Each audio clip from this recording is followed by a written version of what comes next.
ABC keessatti qubeen kun I jedhamee dubbata.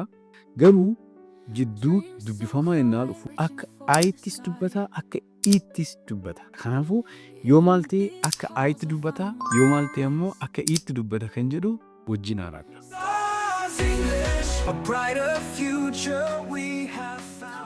Hello dear viewers, this is my third part and we're talking about the third part which is about the letter I.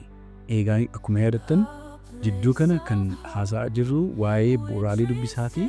Boqonnaa jalqabaa irratti waa'ee qubee E ilaallee jirra. Boqonnaa isa lammaffaa irratti ammoo waa'ee qubee E ilaallee jirra. Har'a immoo waa'ee qubee I ilaallee jechuudha. Qubeen kun haaluma iddoon isaa jijjiiramaa deemuun haalli itti dubbisnus akkamitti akka jijjiiramu isin mul'isa jechuudha. This is very important lesson and I want you to follow until the end of this video. ABC keessatti qubeen kun I jedhamee dubbata. Garuu jidduu dubbifamaa yennaa dhufu akka I'ttis dubbata akka i'ttis dubbata. Kanaafuu yoo maal ta'e akka I't dubbata yoo maal ta'e ammoo akka i'tti dubbata kan jedhu wajjin haaraadha. So rule 1. The first rule is if I letter comes between two consonant letters, it will have E sound. Yoonif qubee I kun jidduu dubbifamaa lamaatti dhufee akka i'tti dubbata. Akka ABCD keessaa san I jennee osoo hin taane E jennee dubbisne jechuudha. Fakkeenyaaf bin, tin, sin, win, kit, kin, read, fix, rip, lip, and there are many more words like that. Jechoota kanneen ani yaamee ittiin ba'u hedduu waan ta'aniif garuu isin seerri kun takka sammuusin barroofnan yeroo hunda haala kana warri qaban hundi akkamitti dubbatu kan jedhu sammuun qabattan jechuudha. Kanaafuu yoonif dubbifamaa lama jidduu dhufee I'n kun akkamitti dubbata akka i'tti dubbata jechuudha. Seera jalqabaati waa'ee qubee I irratti jechuudha.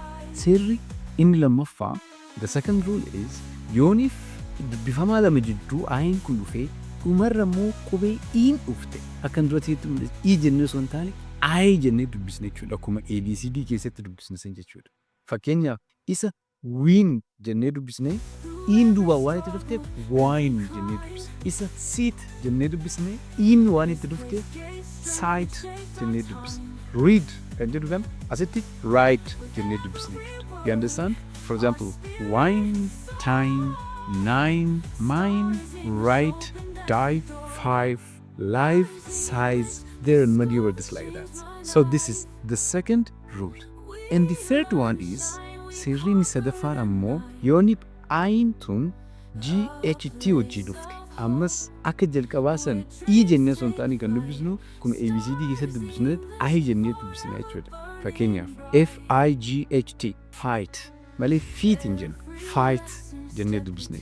Right, night, might, sight, bright, light, tonight. There are hundreds of words like that.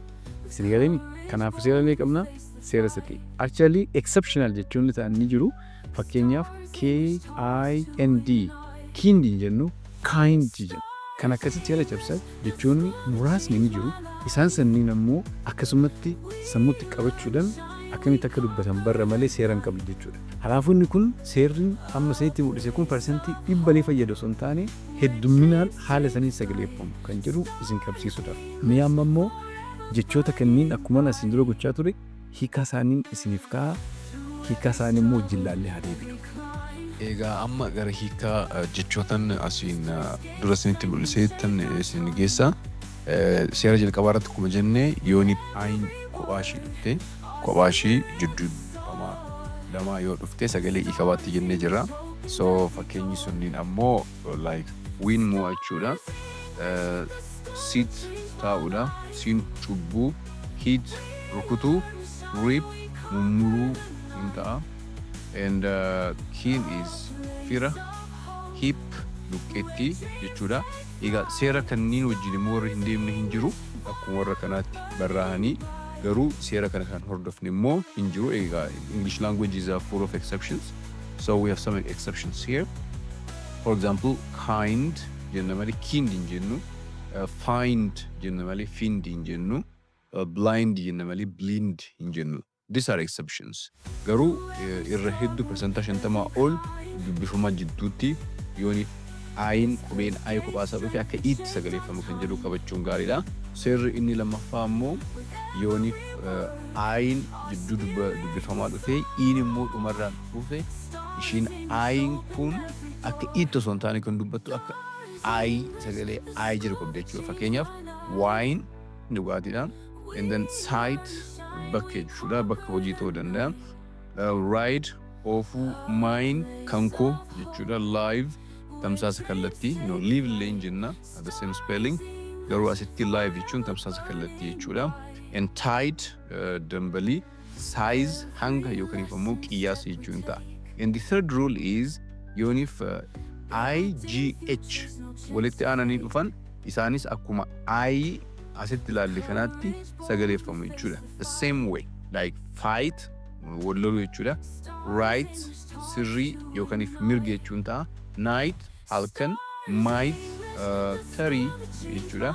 Sight argaa. Tonight edana. And bright ifa ifa osoo hin taane ifa wanta ifaa ta'e bright jenna jechuudha. And the fourth rule, the one I didn't actually include in my video is isa kana video keessatti isinif hin tuyne garuu yoonif I fi in bakka takka dhufan sagalee ammas I jedhu qaba jechuudha. So all this rule 4, rule 3 and rule 2 they can be pronounced in the same way. Fakkeenyaaf this is pie jennani I injirti then it's pronounced as pie sambusa jechuudha, or there is also pie chart actually. And here TIE tie jechuudha. Pie jennani jenna dubbisnu hiikansa karabaat yookaan fiduu jechuun ta'a. And the other one is die, which means du'uu, die. And then lie, sobuu. Egaa jechuun hedduun haala kanaan sagaleeffamu jechuudha. That's wonderful. Amma gara shaakalaatti wajjin deemna. Good. Welcome back. Hiika jechoota kanneenii haalaan barreeffattanii akka sammuutti qabattan abdiin godhadhaa. Maaliif jechoota haala firummaa isaan qabaniin sammuutti qabachuun salphatti akka yaadannu waan nu gargaaruuf itti fayyadamtu jedhan yaada. Ani viidiyoo kee asirratti xumuraa. Thank you very much. See you soon.